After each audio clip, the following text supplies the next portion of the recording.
Hello, hello, hello. Dr. Dempsey checking in.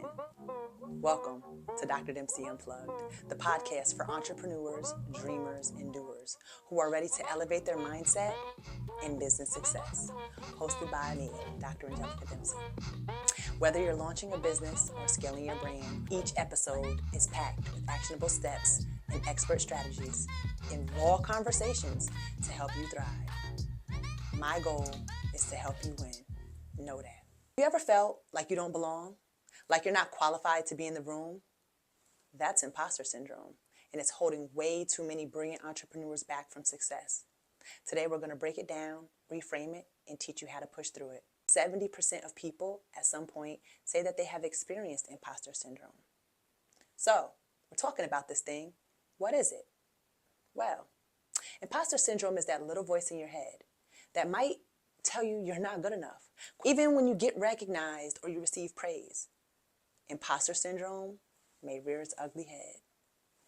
Do know, even the most successful people have experienced this, and they've actually spoken about it. Oprah Winfrey, Michelle Obama, and Albert Einstein. Guess what? They've mentioned that they've experienced imposter syndrome themselves. So now that you understand what imposter syndrome is, what are some strategies to overcome it? 1, you can reframe your thoughts. Instead of saying I'm not qualified, you can say I'm learning and growing. Remember, confidence comes from action, not waiting until you feel ready. 2, you can keep a success journal.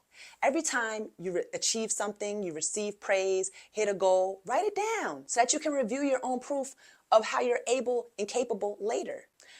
You want to take action despite the fear. The fastest way to silence imposter syndrome: do the thing you're afraid of. Action builds confidence. Perfection is a myth. Successful people take messy action. So for today, we have a very special guest. He is here via telephone. Unfortunately, he was unable to make it in person, so we will talk to him on the phone. Introducing Howie. Hey, how are you? What's good? What's going on? I'm pretty good. I first would like to thank you for joining today. I know you're very busy, and I am very excited for you to be here today on the show. Thank you for having me. Of course. Before we get started, please introduce yourself to the world and let them know who is Howie. I am Howie. Just a young brother out here trying to find a way to get it. That's me. Okay. Young brother trying to get it. All right. Today, we are going to begin with the interviewing segment. As it relates to you, your business experiences, we're going to just pretty much go down the list and just ask you some questions. Here we go. Question number 1. Can you tell us about your first business you've ever started? What inspired you to dive into entrepreneurship, and how did that experience shape your mindset?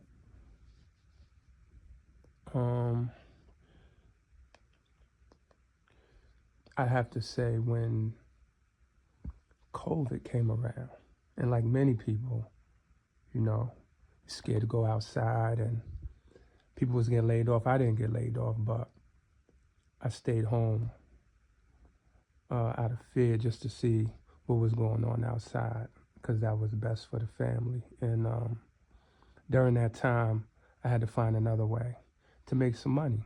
And that's when I got into reselling sneakers. And once I did that, that just opened my mind to something that people were already doing, but I myself never even seen myself. Well, I guess I did, but I just didn't know it was going to come about the way it did come. And once I did dive into that, now my eyes are wide open to entrepreneurship. So to piggyback off of that is my next question. Every entrepreneur faces challenges. What has been one of the biggest lows in your business journey, and how did you overcome it? I believe getting in my own way, right? So just lacking the consistency to be successful that created a low point, because I'm not seeing the success, or I'm not seeing the dream unfold the way that I seen it in my mind. To overcome it, I'm realizing even now, because I'm still a work in progress, that you gotta have that mindset shift, and you gotta get up and do what you don't want to do. You know, you gotta keep pushing on every day. You gotta do something towards whatever it is your goal is. So that is a really great response. Mindset shift. That's what this is about, helping people shift their mindsets in order to achieve their goals, right? And I must say, the next question, which is a piggyback off of your response, is what mindset shift has been the most critical for you as you've grown in your entrepreneurial journey? How did it impact the way you approach your business? I just learned I had this thing called analysis paralysis, and I guess I'm someone who I have many, what I believe, great ideas, and have a problem sticking to one and focusing on that and pushing that one idea to see what could become of it. And I believe that has crippled me in a way at times. But, now going forward, I see that that's not the way to do it. I have an idea, and we have to stick to the script and latch on to that idea, do everything that needs to be done to make that idea and come true, I guess, push that to see that dream unfold, and then we move on to the next, Thank you for that. What you just said, it just triggered a thought that I have many times with my clients where I'm encouraging them to consider do the things that you have to do to get closer to your goal. So a question that I many times ask are, okay, remove all the fluff. What do you have to do to get closer to your goal? And basically it sounds like that's where you're at mentally. Like, you're just having to do those things in order to better position yourself. That's what it sounded like. And the concept of analysis paralysis, we are not going to get into it today. However, my goodness, I understand that. I have been there for sure. I will, however, bring that up in a later show. Next question. What was a high point in your business journey where everything seemed to click? How did you use that momentum to propel your business forward? The high point for me, I guess, is when, you start to make money. And I think when you just coming into this entrepreneurship thing, once you start making money, it doesn't matter how much. You can make your first $100 and you're like, oh, I got something here. You see that okay, I can make, if I can make $100, I can make $1,000. If I can make 1,000, I can make 10, 100, and so on and so on. And that right there, that's the fuel that gives you the momentum to propel you forward, but you still battle other things that at least I did, which is staying consistent, because if you're not consistent, whatever it is you're working on, it can collapse and right in front of your face, So whatever, even if you are having this, you on this high on your business journey, remember that you got to stay consistent out there, because your momentum can slow down for sure. Okay. Something that I'm hearing a theme with the last few responses, you mentioned consistency. So it sounds like consistency is key. A lot of times you hear that little phrase, but for you, it sounds like in some capacity that is relevant. Would you agree? Oh, yeah, most definitely. You got to be dedicated and consistent. You have to be. I think without those two things, along with others, then you are not built for the entrepreneurship game, because it's different than working for somebody. You get up, you go to work, you work for somebody. You got to be consistent to do that.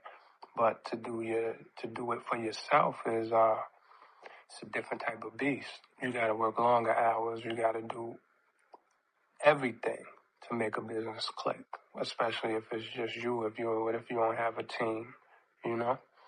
So you definitely got to have dedication to whatever. You got to be dedicated to whatever that is, and you got to be consistent. Yeah, thank you for that. I completely agree. Okay, how do you maintain resilience during the tough moments in business when things aren't going as planned? You got to be tough. You got to be mentally strong. You know, me, I like to be. I think I'm more on the optimistic side, so I don't sit there and I don't really dwell on what's negative. The positive thing is that I'm breathing, so I can make some sort of change. I'm in control of something. That's how I maintain the resilience through the tough moments. When things aren't looking the best, you just got to know that if you woke up, you're winning already. So you have an opportunity to do something about it. Okay, so I like that positivity, and you're also saying you woke up, so it sounds like you have some gratitude in there as well.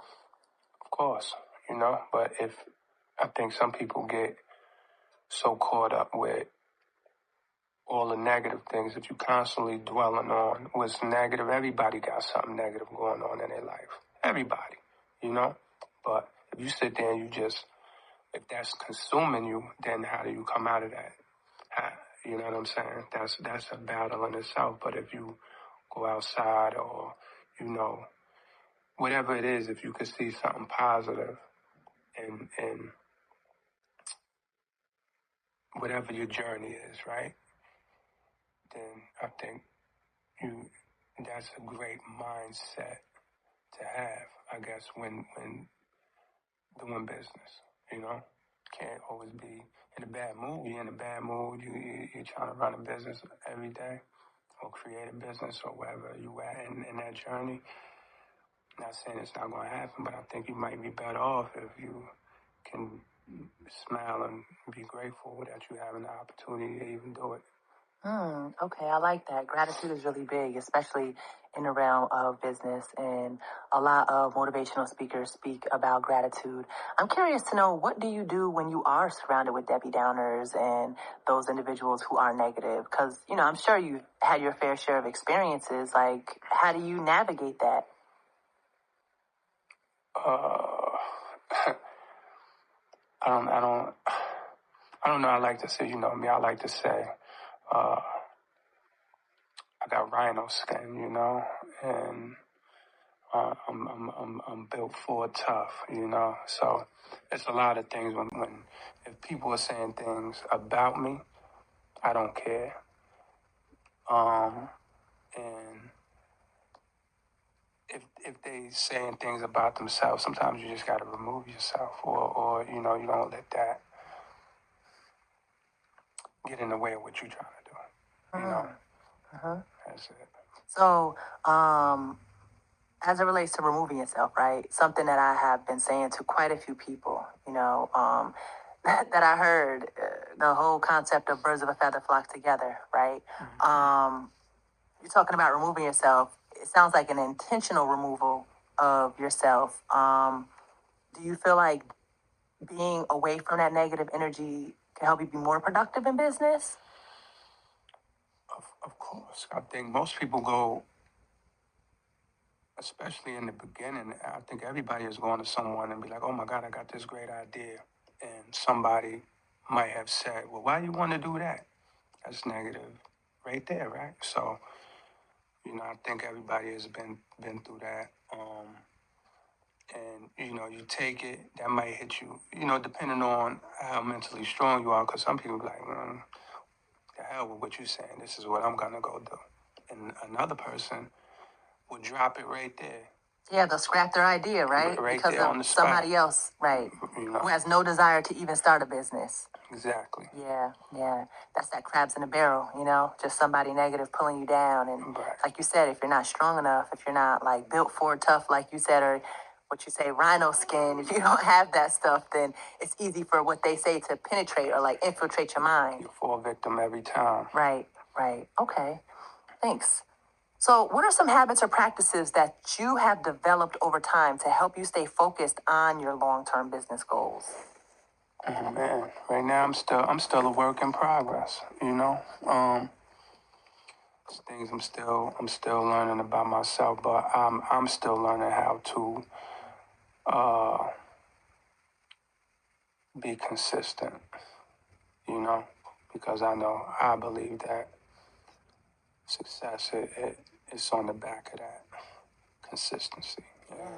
Yeah. And if I can't get up and stay consistent, then whatever it is I'm trying to do, it's not going to work. You know what I'm saying? So right now I'm still developing a mindset shift myself to help me maintain and stay focused for the long term. Understood. Yeah, mindset shifts are super important. And the same goes for consistency. I definitely commend you for that because that to me is one of the like top 5 words as it relates to, things you need to do in order to have a successful business, for sure. It's the thing that I keep latching on to because I think, say, if you got things to do, right? You wake up, you got a couple tasks you got to do. It's easy to get sidetracked. You might want to pick up your phone. You might want to go do this. Somebody calling you to come do this, and you may have to say no. You got to say no.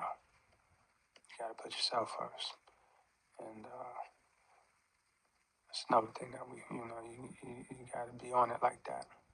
No matter who feelings get hurt, either their feelings going to get hurt if it's like that, or you hurting yourself, So you just said something real important.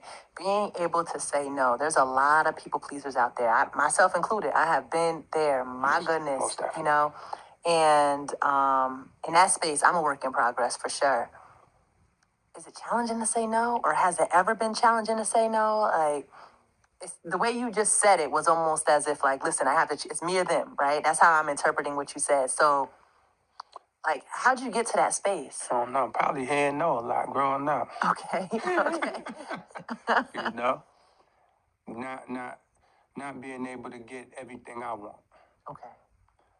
And I might want to give everything to my kid, but just not being able to get everything, I think it lets you know that there's nothing wrong with the word no. Looking back at it, I couldn't get everything because shit, maybe my parents didn't have it, or I wasn't able to go do certain things, whatever it was. But I didn't live a spoiled life or anything like that. So shit, I'm familiar with the word no. So I guess it's easy to hand it out. Understood, yeah. You've been able to deal with that word quite a few times, so Right. The impact doesn't affect you the same way. So is it fair to say you don't feel like you're a people pleaser? Nah, I don't try to be a people pleaser. I'm a nice person, but I'm just not out here kissing asses and shit for the sake of it. Understood. Okay. Can you describe a moment when fear or doubt almost derailed you and how you made the mental shift to keep going? The fear of the unknown in this game will keep you from going anywhere, I was lucky to have someone in my ear that was giving me, I guess, the game, what I needed to hear. Not what I wanted to hear, but what I needed to hear during those times to keep me going forward and putting one foot in front of the other. I don't have it all. I'm not going to sit here and fraud like I got it all the way together. Like I said, I'm a work in progress, but my mind is open to change. And that's how we're going to keep it going. Because I know that with change is going to come. Understand. Yeah, the opposite of that is nothing changes if nothing changes. I say that a lot, right? So it sounded like with change will come. Right. One thing that you said was you had somebody that was there in your corner. Was it a mentor or was it a person who just so happened to say the right thing when you needed to hear it? No, it's my lady. You know, she's a very driven individual. Wants it all, and I don't see nothing wrong with that. But I think I was my own little bad habits that she may see when I'm out here conducting business. Where I guess from the outside looking in, she could just say to me, "Hey, you might need to do this or tweak this or get up, go do that. You know, you got things to do. You know, ABC, etc." And you know, not everybody has someone like that, but me, I've been lucky to have that in my life. Okay, that's very good to hear for you. In what ways has failure helped you grow as an entrepreneur? Can you share a specific failure that led to a breakthrough or new opportunity? They say if you don't fail, you don't grow, right? So you gotta fail, man. You have to embrace falling on your ass. You have to.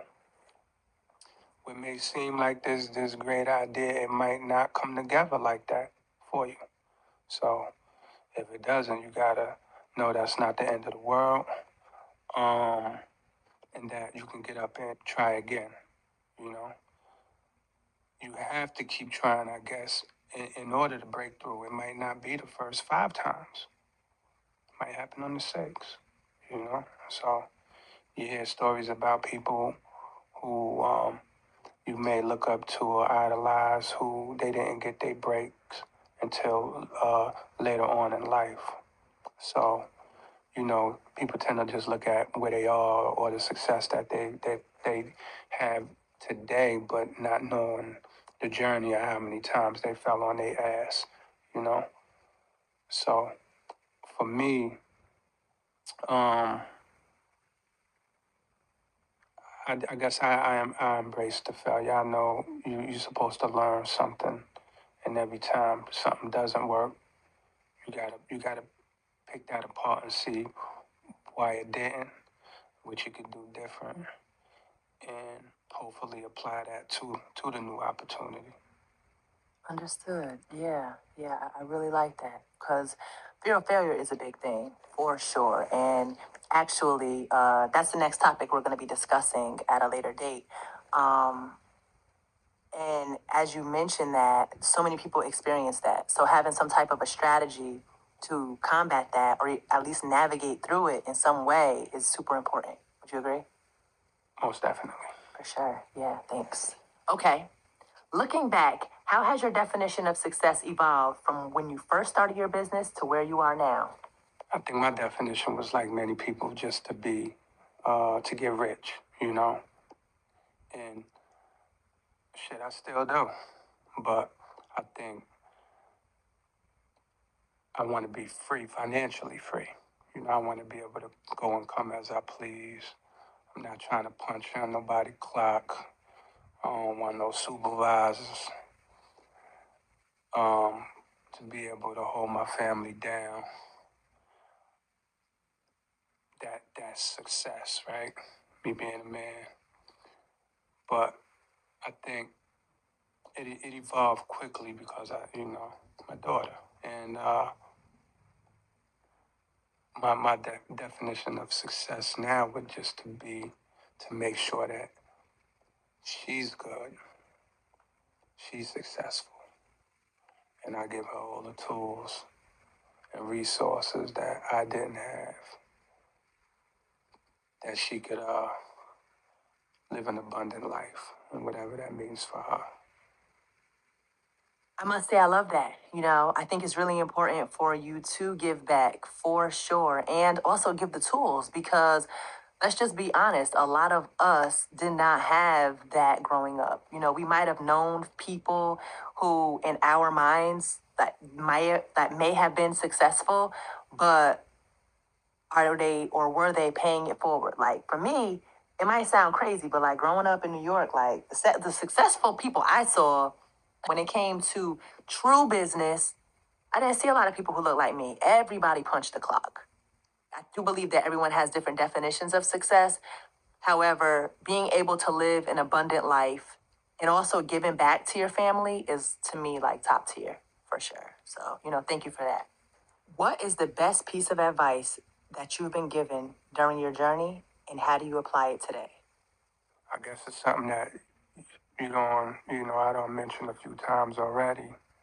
For me, sometimes you hear a lot of things. You may get a lot of advice and everything don't hit the same. But the one thing that did for me was staying consistent. And because I knew that was a problem of mine. And I think that I have everything else. But if I'm getting up and I'm doing what I need to be doing, then that's how we make things happen, So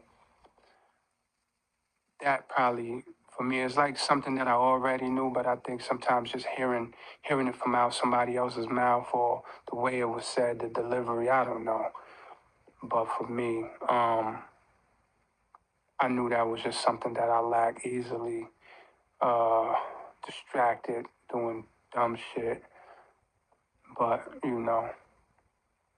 today's a new day, and I believe that just being consistent, staying on track, getting things done, trying to meet your little timelines and all of that. That's how you put yourself in a better position to win. Ah, okay. So we hear that consistent word again. I'm going to ask you, what are 3 top words that you would say as it relates to just being successful in business? Dedicated, determined, and disciplined. Okay. Dedicated, determined, and disciplined. Understood. I like that. 3 Ds, huh? 3 Ds. All right. Gotta have them. I appreciate that. I know you are out there in them streets being gritty and handling your business. So I'm not going to hold you. I really appreciate your time. Definitely look forward to speaking to you soon, and be good. Be safe out there. What's coming up next? I'll give you a sneak peek into next episode. Next episode, we're tackling fear of failure, the number one mindset block stopping entrepreneurs from reaching their goals. Many times people say, oh my goodness, I want to work on this particular project.